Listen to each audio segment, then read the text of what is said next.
Hi, Adam Bierman, Princeton TV, Princeton High, class of 78. We're talking to a distinguished, I call him more of a Renaissance man. I checked out your bio, Brad Mays. First of all, give us your little brief life story. How did you get to Princeton High? Where did you grow up?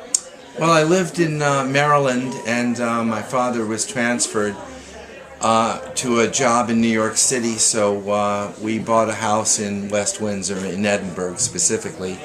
I attended Dutch Neck Middle School. Didn't do particularly well there on a social level, to say the least. And it was with great apprehension that when I was eventually bused to Princeton High School, 9th grade, I thought that things were going to get a lot worse for me, and in fact, the opposite was true.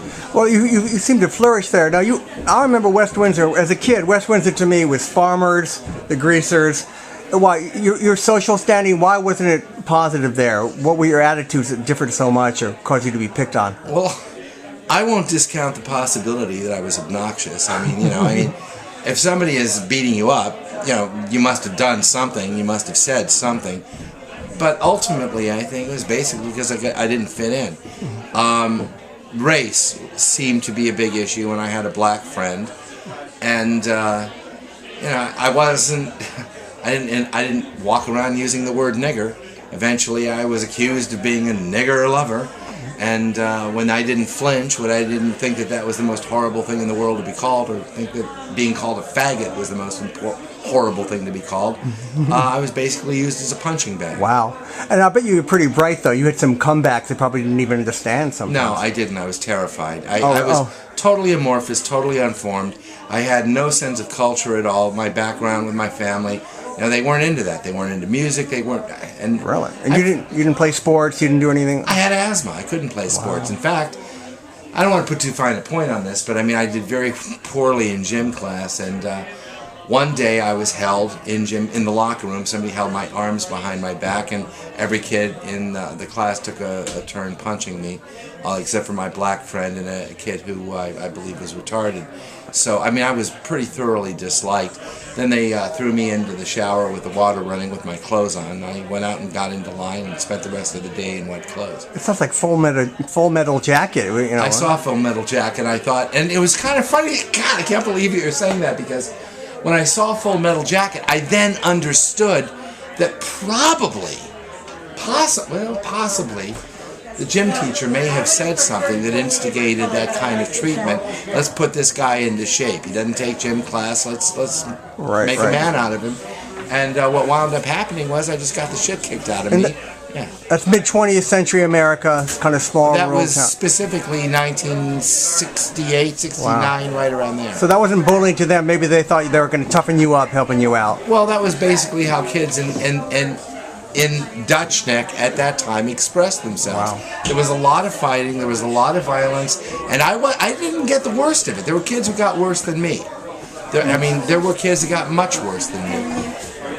But I wasn't particularly well liked, let's just put it that way. So hold it, you go to Princeton High School, you weren't looking forward to it. Did you know anything about Princeton High School? No, all I was told was, and this is a quote, I'm just being objective here, you think you have it tough here.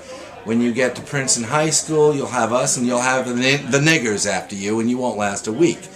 So I just believed it. I just thought that when I got to Princeton High School, I'd have the Dutch Neck guys after me, and that I believed them. I thought and the black boogeymen from Princeton. They'd be coming after me, and it would be a lot worse. And actually, the funny thing was, I was lifting weights over the summer just to prepare myself for the onslaught. I bought into it. What did I know? Right, yeah. So what happened though? All right. Well, my first day of school, I went into homeroom class, and the class voted me their representative for student council. No one there knew me. Somebody nominated me. Somebody seconded me for reasons I couldn't even fathom. The class took a vote, and almost unanimously I was elected, so I was sent upstairs. Oh my God, without nothing at all, nothing. I didn't even say a word. I was just there. It couldn't have been any virtue or merit on my part. I guess they just looked around and said, yeah, that kid with the glasses. We don't know him. Someone has to do it. Just give it to him. Yeah, right. Yeah. Hey, but still, you can come home. Hey, Mom and Dad. I'm representative of the student council. Did you find like-minded people then, or It took a few months, but I found myself gravitating towards more of the hippie kids, you know. And actually, the day I sort of kind of became me was Earth Day. There was this parking lot. What year for 1970. The first one? They're like the first serious Earth Day, very right? first Earth Day. There was a parking lot being made on the side of the school. There was this lawn area, and they had decided that they were going to dig the lawn out and put in a parking lot. You know, the Joni Mitchell song, you know. So anyway, there were these kids making these speeches and singing these songs about the evil parking lot, and I was against the parking lot too because I thought that this is the side I needed to embrace. But I'm listening to these speeches, I'm listening to the music, I'm thinking, nobody's paying attention. Now, this isn't accomplishing anything. So I turned to my friend, Lisa Aldridge, who lived just about a 5-minute run from the school, and said, does your dad have a shovel? And his dad was teaching at the Princeton Seminary. She said, yeah, he has a shovel. I said, let's go to your dad's house. So we ran to her dad's house, and we got his shovel, and we ran back. And while these kids are making speeches and singing songs, I start digging this dirt, this big pile of dirt, back into the hole that they had dug out for the foundation.